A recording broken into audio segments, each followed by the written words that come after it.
다 찾으신 줄 알고 한 목소리로 읽겠습니다. 시작. 너는 마음을 다하고 뜻을 다하고 힘을 다하여 내 하나님 여호와를 사랑하라. 아멘. 여호와는 하나님의 이름입니다. 네, 우리 성도님들 결혼할 때에 사랑하기 때문에 결혼하나요? 사랑하기 위해서 결혼하나요?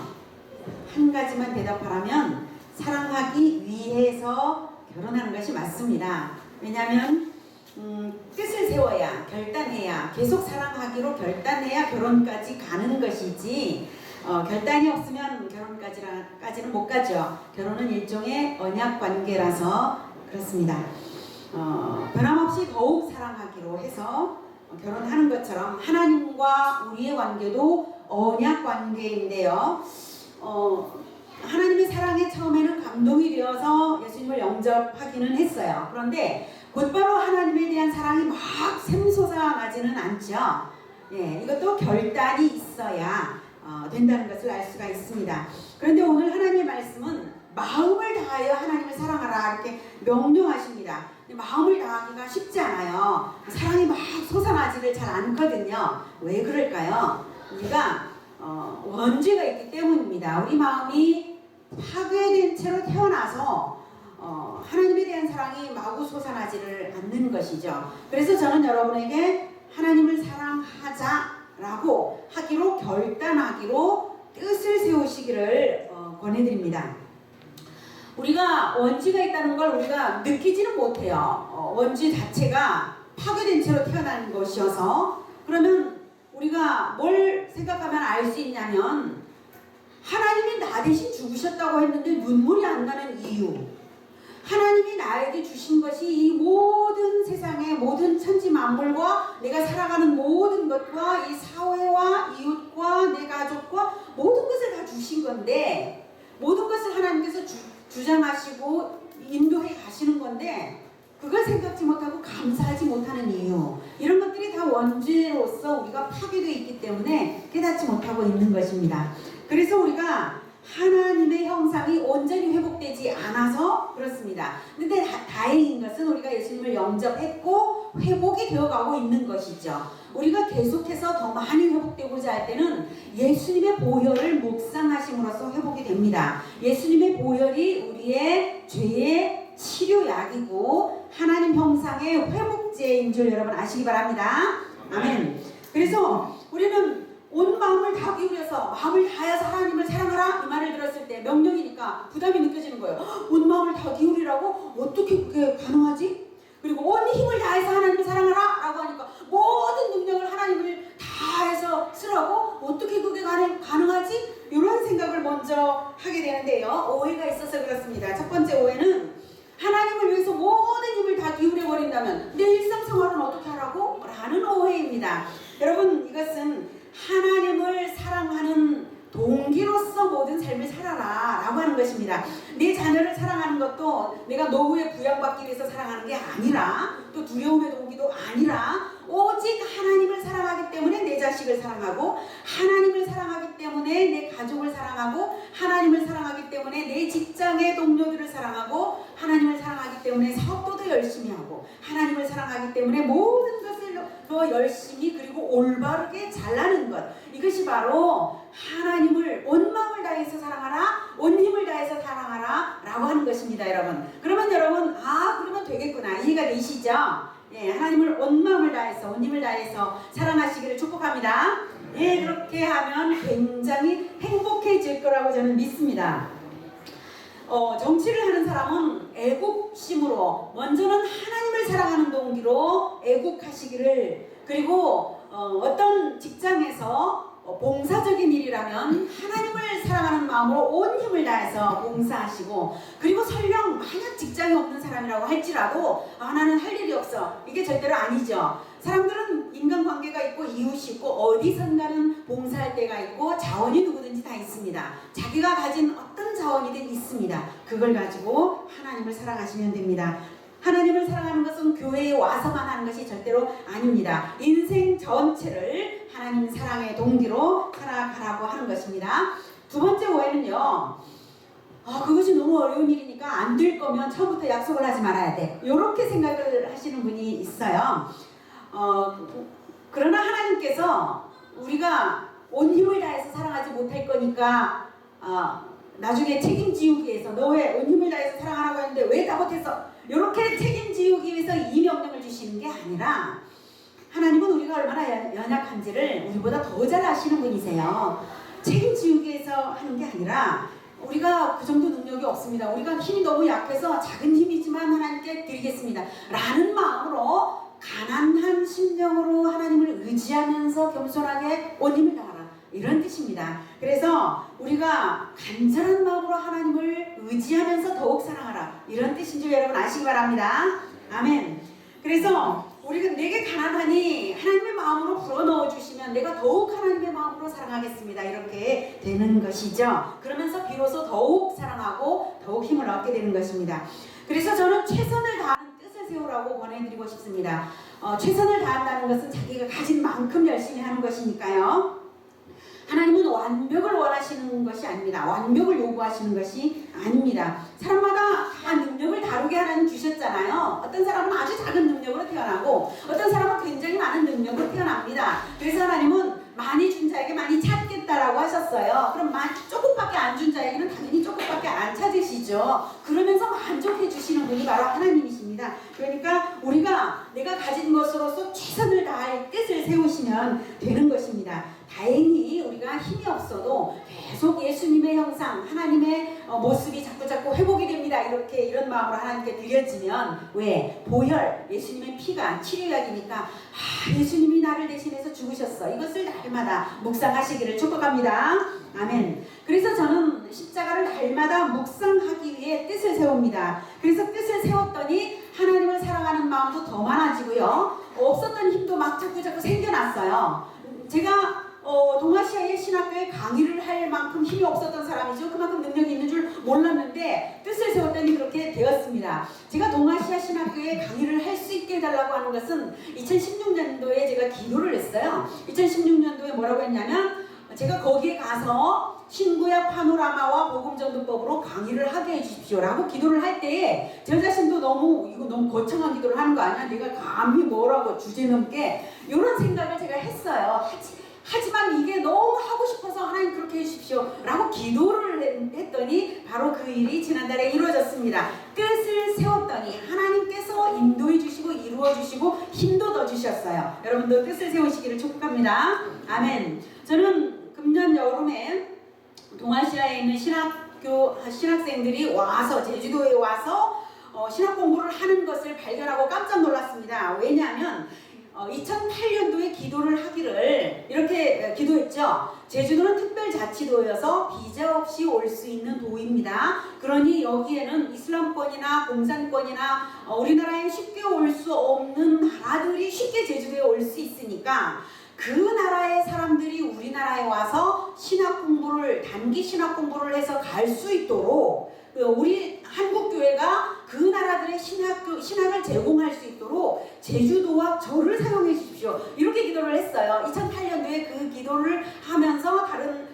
사람들하고도 같이 기도해달라고 부탁을 한 적이 있었습니다. 근데 그것이 이루어지고 있는 걸 이번 여름에 발견한 것이죠. 그래서 깜짝 놀랐습니다. 그뿐만 아니라 거기에서 저를 초대해서 내년부터는 다시 저도 함께 참여하고 우리 예수 제자교회가 함께 참여할 수 있는 기회들이 열리게 되었습니다. 하나님께서 저희 뜻을 세우고 기도하는 것을 하나님께서 굉장히 기뻐하신 것입니다. 어떻게 2008년도에 제가 감히 그 기도를 할 수가 있었을까요? 그때 제가 뭐라고 주제넘게, 안 그렇습니까? 여러분, 주제넘은 뜻을 세우시기를 축복합니다. 아멘. 여러분의 힘으로 되는 게 아니라 하나님의 힘으로 그렇게 인도하시고 반드시 힘주시고 반드시 이루실 줄 여러분 믿으시기 바랍니다. 아멘.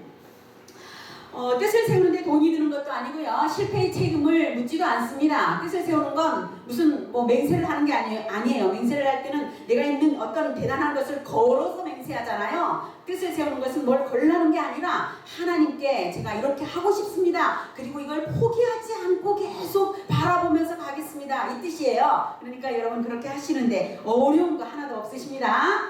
아멘.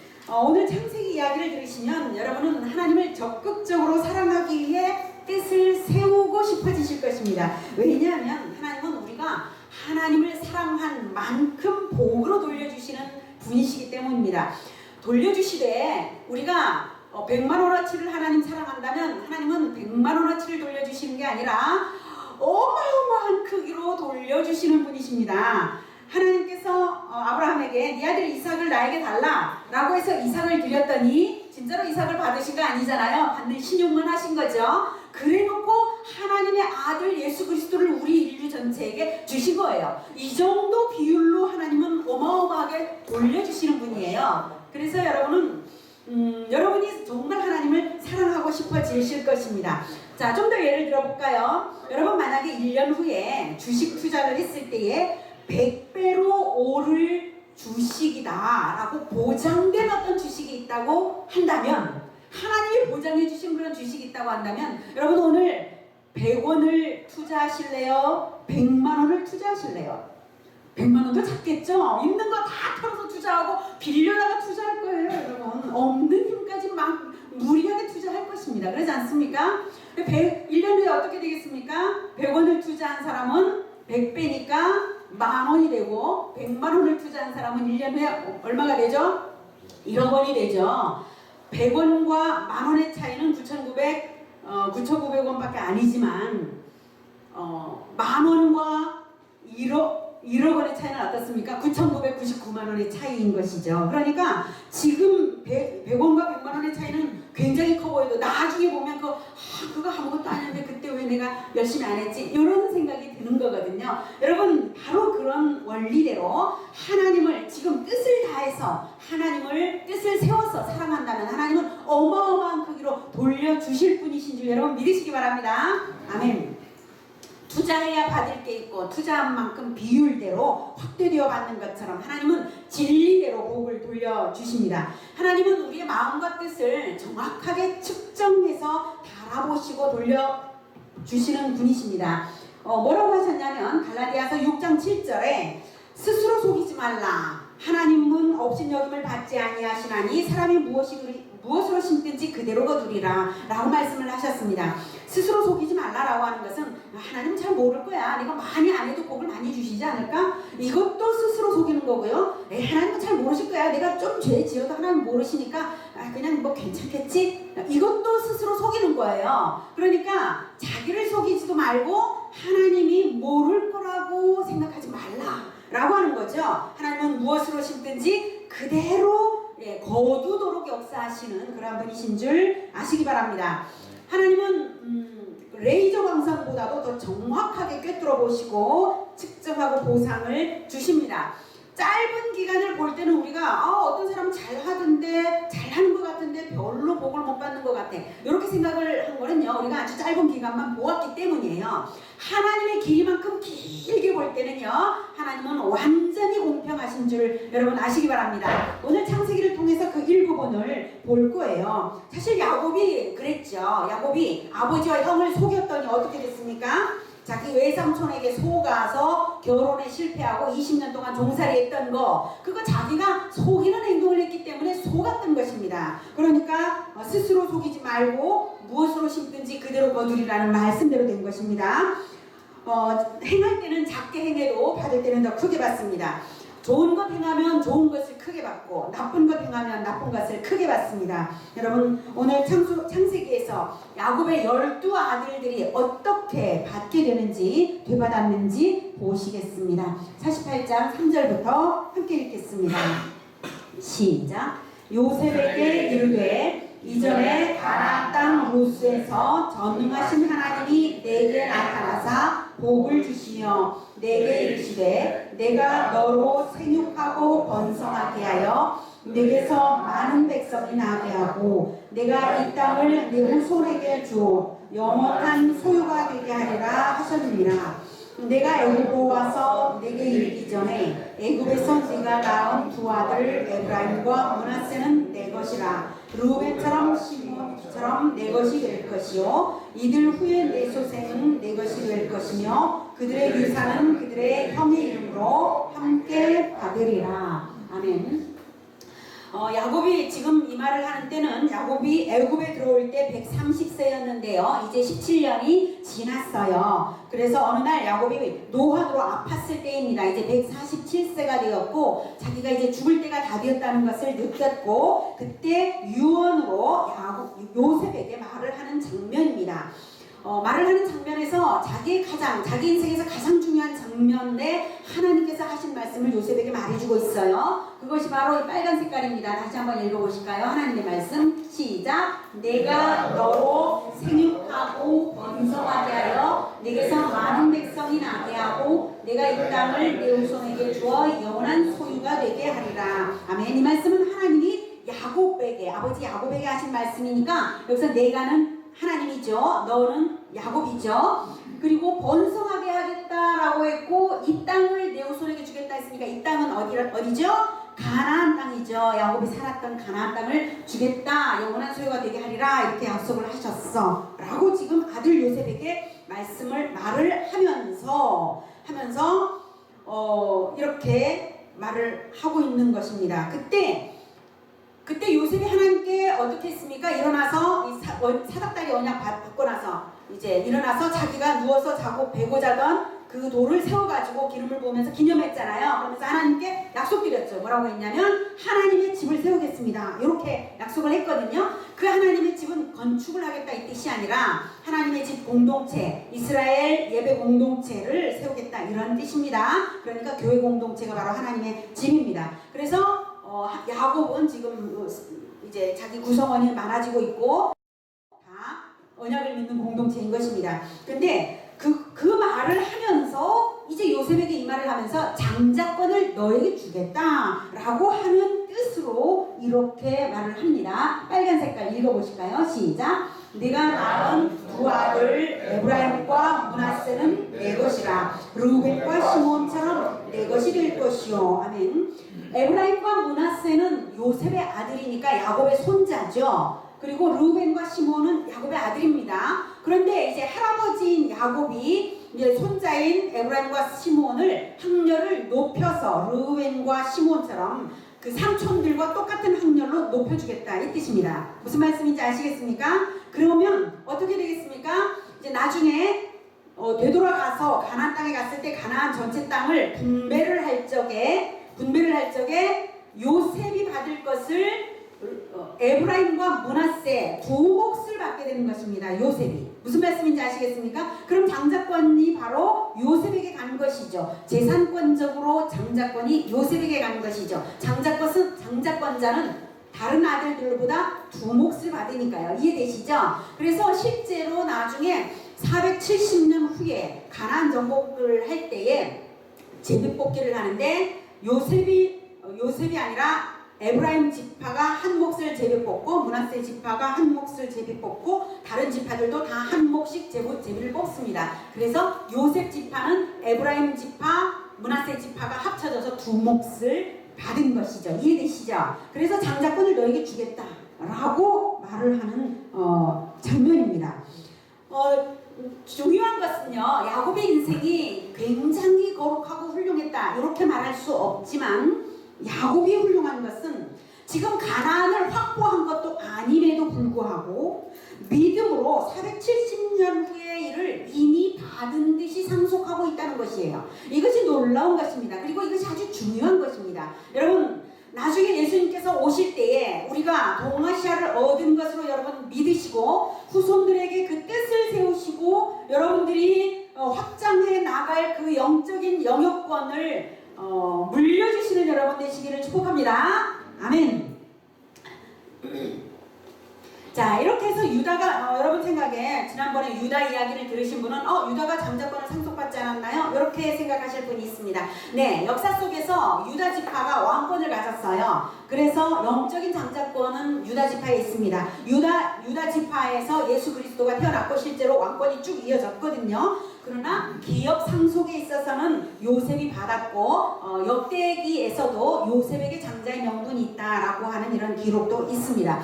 그래서 야곱은 자기 아버지 이삭이 야곱을 축복한 것처럼 이제 에브라임과 므낫세, 요셉의 두 아들을 축복하기 위해서 이제 부릅니다. 그래서 요셉이 자기 아들 에브라임과 므낫세를, 자, 므낫세가 큰 아들이니까 므낫세를 먼저 말해야 되는데요. 자, 므낫세와 에브라임을 아버지 앞으로 이렇게 데리고 갈 때에 이제 두 손을 이렇게 내밉니다. 아버지 야곱이 이렇게 내밀었는데 요셉이 둘을 이렇게 데리고 가면서 이 둘 중에도 다시 더 큰 것을 받는 장자가 있어요. 맞죠?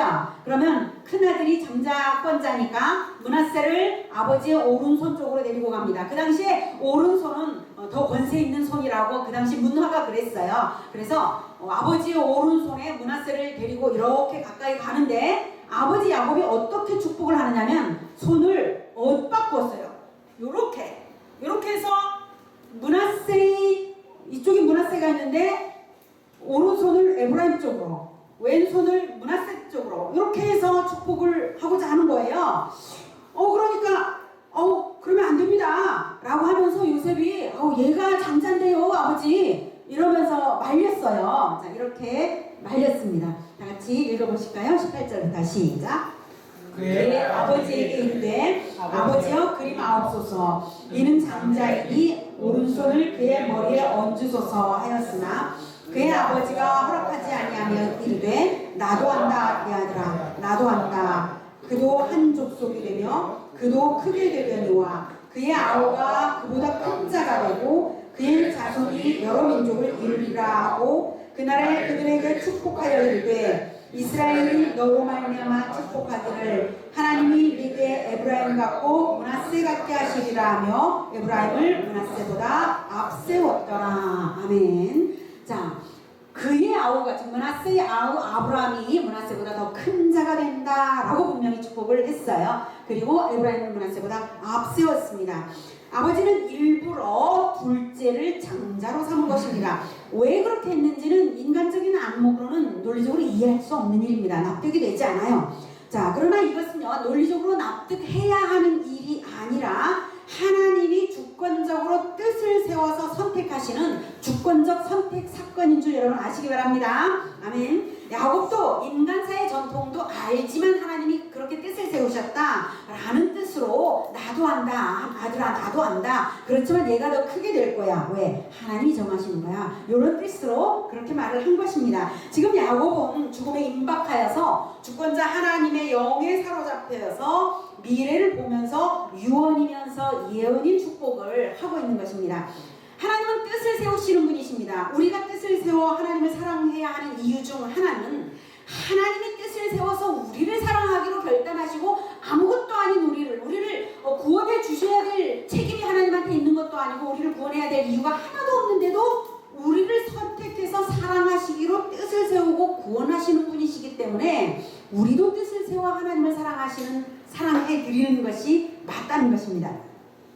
하나님은 언제나 뜻을 세우시는 분이십니다. 아브라함을 선택하려고 뜻을 세우셨는데요. 아브라함이 잘한 것이 있어서 선택되었다라는 한 구절도 성경에 없습니다. 아브라함이 원래 하나님께 뭘 드렸다는 것이 성경에 하나도 없습니다. 이삭을 선택하신 것도 하나님의 뜻이요. 그리고 야곱을 선택하신 것도 하나님의 뜻이요. 하나님은 계속 뜻을 세우시는 분이십니다. 그래서 이유 없이 주권적으로 선택하고 주권적으로 어마어마한 복을 나눠주시는 분이십니다. 그런데 그 거대한 주권적인 복 안에서 누가 더 조금 받고 적게 받는가 하는 이 차이들도 있는데 그건 바로 우리가 얼만큼 뜻을 세워서 하나님을 사랑해 드리는가에 따라서 또 많이 달라진다라고 하는 것입니다. 이해되십니까? 우리가 하나님의 주권을 넘어설 수는 없습니다. 그러나 그 주권적인 뜻 안에서 다시 우리가 하나님을 사랑해 드리는 뜻에 합당하게 그 마음과 그 뜻의 실천대로 또 복을 주신다. 이해되시죠? 예. 자, 이렇게 해서 뜻을 세워서 선택하고 이끌어 주셨기 때문에 우리가 교회를 다니게 되는 것이지 우리가 먼저 하나님에 대해서 다 연구해보고 알아서 와 하나님 대단하네 나 하나님 이제부터 선택하겠어 해가지고 선택하신 분 있으신가요? 없으시죠? 어쩌다 이끌려가지고 교회에 오게 되고 어쩌다 복음을 듣게 되었는데 잘 몰랐는데 듣다 보니까 왠지 마음이 감동이 돼서 알아듣게 되어서 예수님을 영접하게 되고 영접해서 다시 좀 더 다가오다 보니까 더 알게 되는 것이고 더 사랑하게 되는 것이지 우리가 먼저 선택해 본 적이 없는 줄 여러분 아시기 바랍니다. 아멘.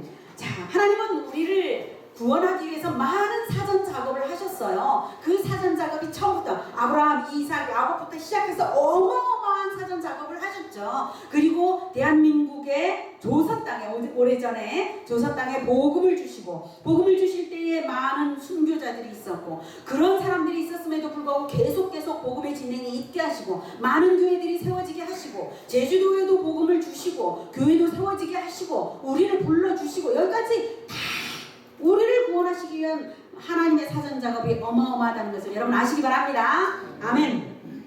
자,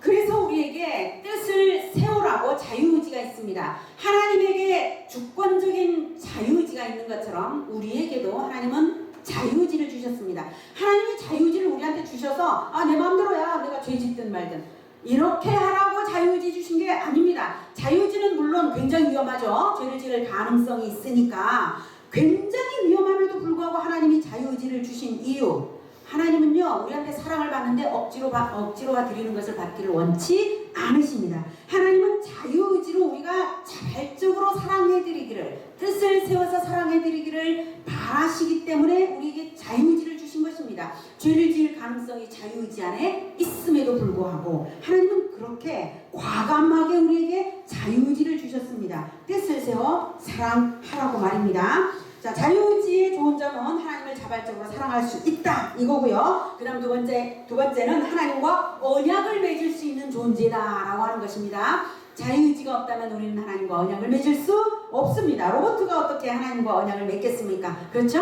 모든 피조물들, 동식물들은 하나님과 언약을 맺는 존재가 아닙니다. 하나님은 사람하고만 언약을 맺으셨어요. 그것이 정말 놀라운 것이죠. 자, 하나님께서 우리에게 사랑의 뜻을 세우라고 자유의지 주셨는데 하나님의 주권적 의지와 인간의 자유의지는 서로 작용하면서 역동적으로 연동됩니다. 거대한 축복 안에서 그렇게 됩니다. 자, 이제 야곱의 아들들이 어떻게 이제 축복을 받았는지 그 다음 아들들을 볼게요. 48장에서 요셉에게 이렇게 장자권자를 준 다음에 49장에서 이렇게 아들들을 불러서 유언을 남깁니다. 1절부터 읽으시겠습니다. 시작.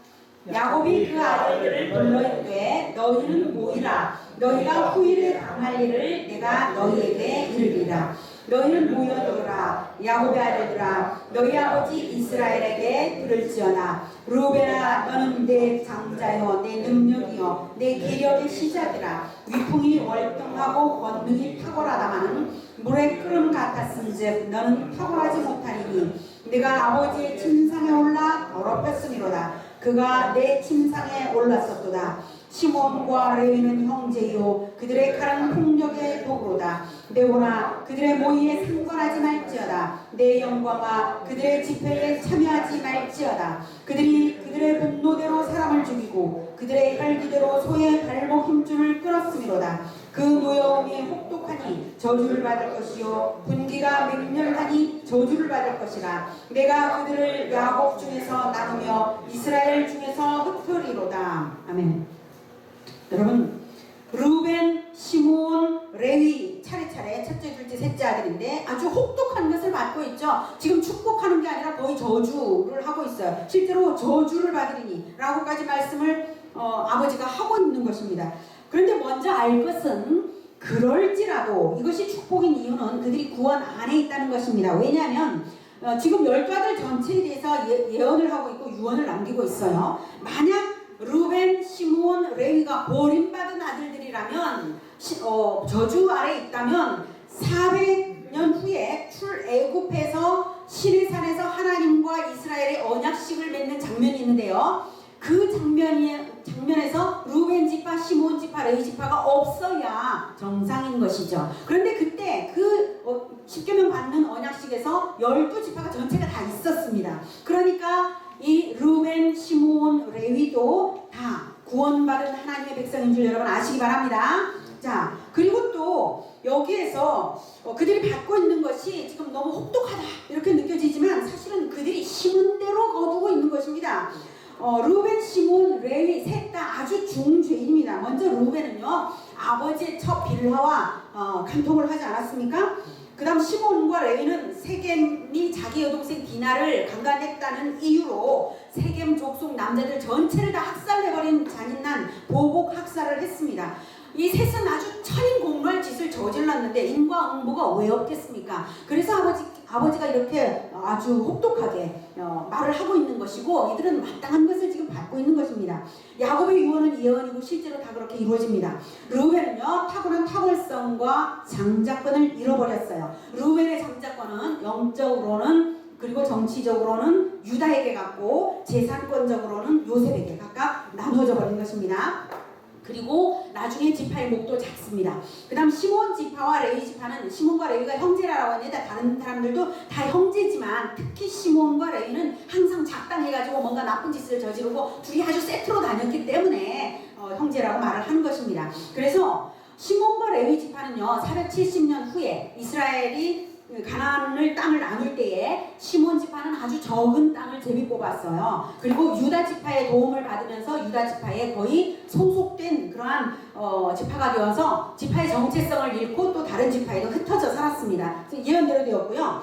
레위 지파는 독자적인 땅을 분배받지 못하고 전국 각 지파 중에 흩어져서 교사 역할을 했어요. 율법의 교사 역할을 하면서 하나님의 일을 하게 됩니다. 그러니까 영광스럽게 되긴 했는데 어쨌든 그 양상은 다르지만 시몬과 레위는 그 지파에 대한 예언대로 다 된 것입니다. 자, 그러면 다른 이제 잘한 아들은 어떻게 되었는가? 그 다음 보겠습니다. 유다에 대한 거요. 8절부터 시작. 유다야, 너는 내 형제의 찬송이 될지라. 내 손이 내 원수의 목을 잡을 것이요 내 아버지의 아들들이 내 앞에 절하리로다. 유다는 사자 새끼로다. 내 아들아, 너는 움킨 것을 찢고 올라갔도다. 그가 엎드리고 웅크림이 수사자 같고 암사자 같으니 누가 그를 범할 수 있으랴. 규가 유다를 떠나지 아니하며 통치자의 지팡이가 그 발 사이에서 떠나지 아니하기를 실로가 오시기까지 이르리니 그에게 모든 백성이 복종하리로다. 그의 나귀를 포도나무에 매며 그의 암나귀 새끼를 아름다운 포도나무에 맬 것이며 또 그 옷을 포도주에 빨며 그의 복장을 포도주에 빨리로다. 그의 눈은 포도주로 인하여 붉겠고 그의 이는 우유로 말미암아 희리로다. 아멘. 규가 유다를 떠나지 아니하며, 규는 그 왕의 지팡이입니다. 그러니까 지팡이, 통치자의 지팡이가 규 같은 말입니다. 그 다음에 지도력을 상징하는 거죠. 유다 지파는 지도력과 승리와 왕권과 번영의 축복을 받았습니다. 그래서 실제로 이스라엘 왕정을 시작할 때에 유다 지파의 다윗으로부터 시작해서 유다 왕국이 멸망할 때까지 내내 다윗의 후손이 계속 왕이 됩니다. 그리고 정복전쟁, 가나안 정복전쟁에서 유다 지파가 아주 용감하게 공을 세웠고, 다윗이 골리앗을 물리칠 때도 굉장했고, 그 이후에 승승장구한 일 다 이 예언대로 됩니다. 그리고 실로가 오시기까지 왕권을 잃지 않는다라고 했는데, 그 실로는 그리스도를 의미하는 것입니다. 예수님께서 오셨을 때에 그리스도라고 알려진 후에 사람들이 예수님이 예루살렘에 입성하실 때 어떻게 했냐면 막 자기 옷을 바닥에 막 윤단처럼 깔면서 레드카펫을 가는 것처럼 가게 하면서 그 종려나무를 꺾어서 막 흔들면서 호산나 호산나 호산나 이렇게 외쳤거든요. 이 호산나가 왕이시여 우리를 구원하소서 이런 뜻이에요. 당신은 그리스도이고 우리 왕입니다 라고 하는 걸 인정하는 이러한 환영식이 있었습니다. 그러니까 예수님께서 왕으로 실로가 오실 때까지 그 왕권을 잃지 않는다라는 것이 다 이루어진 것이죠. 그래서 백성의 복종을 받으면서 풍요를 누리는 지파가 되었습니다. 근데 중요한 것은 유다가 왜 이렇게 좋은 것을 받느냐, 그 이유가 중요하죠. 바로 아버지를 뜨겁게 사랑했기 때문입니다. 뜻을 세워서 십자가를 실천하는 그러한 일을 했죠. 어떤 걸 했나요? 자기 동생 베냐민이 종이들 위기에 처했을 때에 아버지를 사랑하기 때문에 아버지를 위하여 아버지 대신 아버지라면 했을 행동을 한 거죠. 베냐민 대신 나를 종삼아 주시고 베냐민은 우리 아버지에게로 돌려보내 주십시오 라고 애굽의 총리에게 부탁했지 않습니까? 바로 그것이 바로 하나님께서 실제로 그런 일은 벌어지지 않았지만 진짜처럼 받으시는 거예요. 진짜처럼. 그래서 그리스도가 태어나는 영광스러운 언약까지를 받게 된 것입니다. 이 영적인 장자권을 받은 것이 사실은 비중에 있어서는 요셉보다 더 좋은 것을 받았다고도 볼 수 있습니다. 그때 그 베냐민이 종 될 뻔한 그 장면에서요. 여러분 그 베냐민을 데려가겠습니다라고 아버지를 설득할 때, 베냐민을 애굽으로 데려가야 됩니다라고 아버지를 설득할 때 장자인 르우벤도 아버지를 막 설득하긴 했었어요. 아버지 베냐민 데려가야 됩니다. 만약 베냐민 데려오지 못하면 내 아들을 죽이세요. 이렇게까지 르우벤은 말했는데 정작 베냐민을 종 삼겠다고 애굽 총리가 딱 붙잡을 때는요, 르우벤은 나서지 않았어요. 장자 집안 나서지 않았는데 유다는 나섰습니다. 예, 바로 그게 중요하죠. 뜻을 세웠기 때문에 실천한 것입니다. 뜻을 세운 자가 복을 받는 것인 줄 여러분 보면서 아시고 뜻을 세우시기를 바랍니다. 네, 아멘. 자, 그 다음 보시겠습니다. 스불론부터 13절 시작. 스불론은 해변에 거주하리니 그곳은 베멜은 해변이라 그의 경계가 시돈까지 이르로다. 이사갈은 양의 우리 사이에 풀어앉은 건장한 나귀로다. 그는 쉴 곳을 보고 좋게 여기며 토지를 보고 아름답게 여기고 어깨를 내려 짐을 메고 압제 아래에서 섬기리로다. 다는 이스라엘의 한 지파같이 그의 백성을 심판하리로다. 다는 들섭의 뱀이요 새끼의 독사로다. 말꼽을 물어서 그 편자를 뒤로 떨어지게 하리로다. 여호와여 나는 주의 구원을 기다리나이다. 가슴 군대의 추격을 받으나 도리어 그 뒤를 추격하리로다. 아셀에게서 나는 먹을 것은 기름진 것이라 그가 왕의 수라상을 차리리로다. 납달리는 노인왕 쌌음이라 아름다운 소리를 바라는도다. 아멘. 네, 스불론은 나중에 해변가의 땅을 실제로 받습니다. 그래서 해상무역을 하는 지파가 되고요. 이사갈은 스불론 근처에 있는 내륙의 땅을 받아서 농업에 종사를 하게 됩니다. 그래서 토지를 보고 아름답게 여기고 합니다. 그리고 다는 길섭의 뱀이라고 얘기를 했는데 다는 민첩성의 축복을 받았습니다. 단지파에서 삼손과 같이 아주 힘세고 민첩하고 계략이 있는 자가 나오게 되죠. 그 다음에 갓은 추격하는 자인데 갓은 아주 용맹하게 싸우는 축복입니다. 용맹의 축복인데 나중에 넓은 땅을 차지하는데 요단 동쪽에서부터 넓은 땅을 차지하게 된 이유가 전쟁에서 굉장히 적극적으로 했기 때문이고 침략자를 막아주는 구실을 했습니다. 요단 서편이 가나안 땅인데 요단 동쪽은 외국과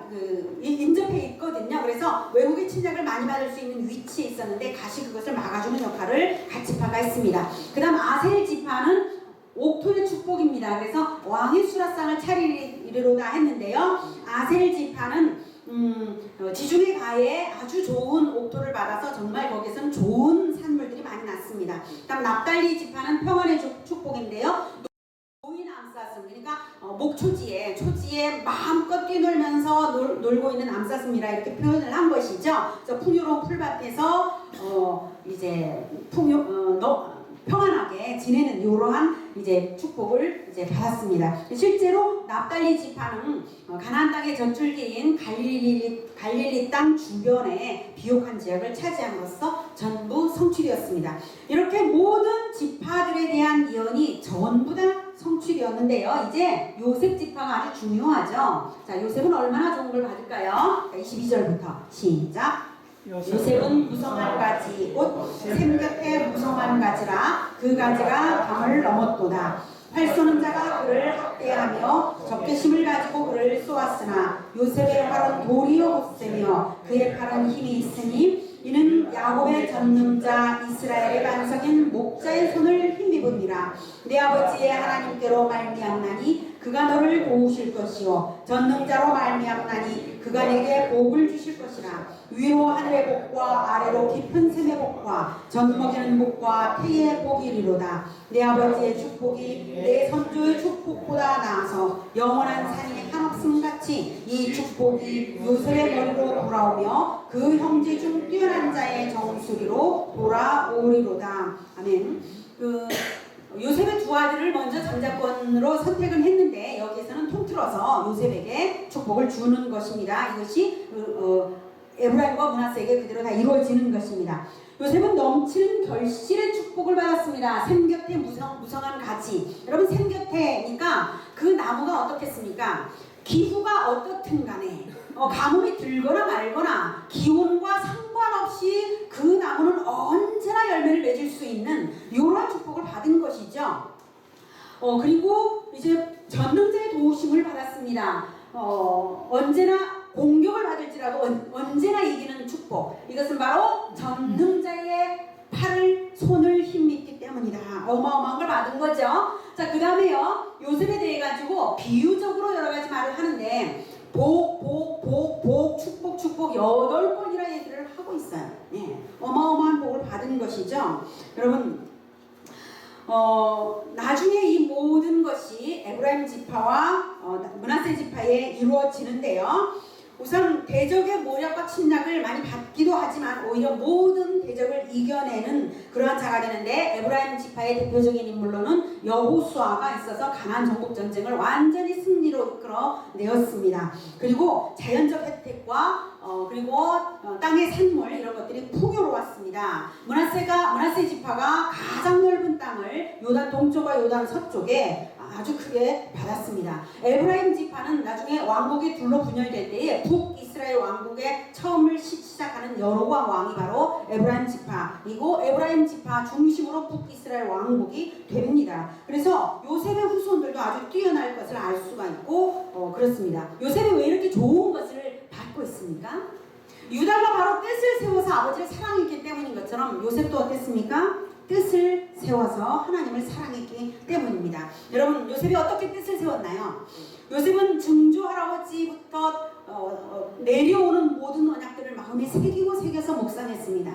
그리고 17살에 받은 2가지의 꿈, 이 꿈을 아주 귀하게 여겨서 하나님의 뜻이 바로 이 애국과 출애굽을 통해서 이스라엘 백성을 아주 번성하게 할 것이라는 것을 알아차렸어요. 그래서 하나님의 꿈을 내 꿈으로 가져야지, 하나님의 꿈이 이루어지게 해드려야지 하는 뜻을 세운 것입니다. 여러분, 그래서 요셉의 행동 하나하나, 요셉의 말 하나하나가 그 비전과 뜻을 가졌다는 것을 증명합니다. 성경이 그렇게 설명을 하지는 않아요. 그러나 한마디 한마디가 바로 그렇게 하지 않았다면 할 수 없는 행동들을 했습니다. 여러분, 노예가 되었을 때도 사장의 마인드로 일할 수 있었다는 것, 바로 그 비전이 너무 대단했기 때문입니다. 여러분, 감옥에 억울하게 들어가도 간수장을 대신해서 전체를 관할하면서 즐겁게 섬길 수 있었던 것, 하나님의 뜻 안에 이런 것이 다 쓰임받을 거야 알았기 때문입니다.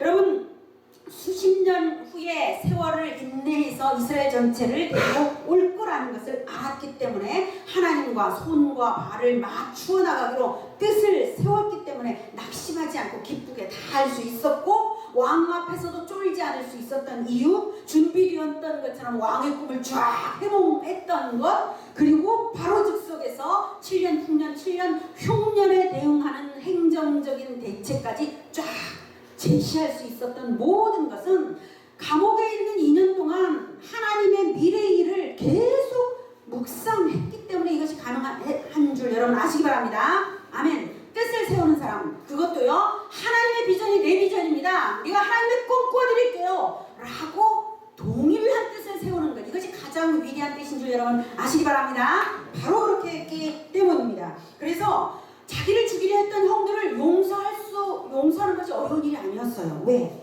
하나님의 원대한 비전과 그 사랑에 감동했고, 나를 그 놀라운 일에 나를 사용하시다니요, 너무 감사합니다. 이 감사가 너무 컸기 때문에 형들을 용서하는 게 어려운 일이 아니었던 거예요. 네. 그래서 그 이후의 모든 것들이 다 안정적인 정착, 출애굽까지 다 내다보고 다 했습니다. 하나님의 꿈을 여러분도 함께 꾸시면서 하나님의 뜻을 이루어드리는 뜻을 세우시기를 축복합니다. 아멘. 여러분, 우리는 이미 그렇게 하고 있습니다. 우리가 뭘 하고 있습니까? 우리는 제자화가 하나님의 뜻입니다. 제주복음화와 세계복음화가 바로 하나님의 꿈입니다. 여러분, 진리로 행복한 세상 만들기, 이거 하나님의 뜻입니다. 성경적 균의 준수, 하나님의 뜻입니다. 동아시아의 신학교를 세우는 것도 역시 하나님의 꿈입니다. 동아시아를 얻기 위해서 제주도에서 신학 제공 시스템을 갖추는 것, 여러분 하나님의 꿈과 뜻 안에 있는 줄 믿으시기 바랍니다. 아멘. 우리 예수 제자 교회는 포기하지 않고 이 하나님의 뜻을 내 뜻으로 세우고 우리의 뜻으로 세우고 그걸 비전으로 세워서 포기하지 않고 한 걸음 한 걸음 가기만 하면 됩니다. 우리가 없는 능력까지 하나님께서 내놓으라고 안 하시고요. 우리가 없는 것까지 다 내놓으라고 절대로 안 하십니다. 우리가 주어지는 대로 그 비전을 포기하지만 않으면 반드시 이루어진다. 여러분 믿으시기 바랍니다. 아멘. 우리가 그 사역의 주역들이고 우리는 하나님을 뜨겁게 사랑하는 사람들입니다. 우리는 하나님의 기쁨이 되기를 원합니다. 아멘. 여러분 예수제자교회에 요셉이 받은 것보다도 더 넘치는 축복으로 하나님께서 채우시기를 축복합니다. 아멘. 베냐민까지를 볼까요? 베냐민은 읽지는 않겠습니다. 물어뜯는 일이라 라고 하면서 아침에는 빼앗은 것을 먹고 저녁에는 옮긴 것을 나누리로다 했는데 이것은 옮긴 것을 자기가 빼앗은 걸 먹는다라고 했으니까 호전성, 아주 전쟁을 잘하는 거죠. 그리고 승전의 축복입니다. 이겨가지고 빼앗은 걸 나눈다라고 했으니까요. 근데 굉장히 좋은 표현인 것 같지는 않고 어쨌든 이 표현만 딱 한마디만 했습니다. 근데 아버지 야곱이 그 두 아들을 아주 특별히 사랑했잖아요. 요셉과 베냐민을 아주 사랑했는데 막내이기도 하고 굉장히 사랑했는데도 표현은 별로예요. 딱 한마디로 끝내버리죠. 이것을 보면 약간 의아해집니다. 이것만 봤을 때도 야곱이 지금 유언을 하는 이 예언이 하나님이 주시는 영에 감동되어서 하는 것이지 개인적인 감정으로 이 유언을 남긴 게 아니다라고 하는 것을 우리가 알 수가 있습니다. 베냐민은 정말로 전투에 매우 용맹해서 승전적인 그런 장수들이 아주 많았습니다. 야곱이 이렇게 하고 난 다음에 뭐라고 했냐면 이들은 이스라엘의 12지파라. 이스라엘은 뭡니까? 하나님의 다스림을 받는 자라는 이름의 의미가 그렇고 하나님과 언약을 맺은 자라는 그러한 내적인 의미가 있습니다. 이스라엘의 12지파라고 했기 때문에 혹독한 것을 받았을지라도 그들은 거대한 구원 안에 있고 축복 안에 있다라고 하는 것입니다. 그리고 그 이후에 비록 받았지만 열심히 다시 뜻을 세워서 그 지파가 사랑을 해 나가면 다시 또 변화될 것입니다. 나중에 430년 후에 모세가 다시 12지파를 또 축복하는 장면이 신명기에 나옵니다. 그때 그 축복이 지금 야곱의 축복보다는 약간 더 변경되어서 다시 축복합니다. 예, 그것도 다 이루어져요. 그러니까 하나님의 주권적인 의지, 거대한 축복 안에 다 있고 또 우리가 심은 대로 거두는 것처럼 이 지파들이 다 심은 대로 거두었다라고 하는 것을 알 수가 있습니다. 예수님도 행하신 대로 거두셨습니다. 예수님이 어떻게 행하셨습니까? 십자가에서 우리를 대신해서 죽으셨습니다. 그래서 예수님의 십자가가 내 죄를 대신하는 것이라고 믿는 예수님 안에 들어오는 사람들을 얻으셨습니다. 그게 바로 예수님이 행하신 대로 얻으신 것입니다. 그렇게 해서 만왕의 왕이 되신 것입니다. 하나님이 원리가 바로 행한 대로 얻는다라는 것이기 때문에 하나님은 뜻을 세워서 행하시는 분입니다. 그래서 우리도 그렇게 하는 것입니다. 여러분 뜻을 세워서 하나님을 사랑하시겠습니까? 아멘. 저는 초신자 때의 복음 전도법을 배워서 학생들에게 복음을 전해서 제가 가르치는 2학년 국어 가르치는 2학년 학생 전체가 복음을 듣고 그 중에 많은 학생이 예수님을 믿게 해주십시오 라는 뜻을 세웠더니 133명이 예수님을 영접하게 하도록 하나님께서 인도해 주셨습니다. 저는 자꾸자꾸 뜻을 세웠습니다. 감히 네가 이렇게 생각할 만한 뜻을 세웠습니다. 저는 40대 중반에 하나님의 일을 하고 싶었어요.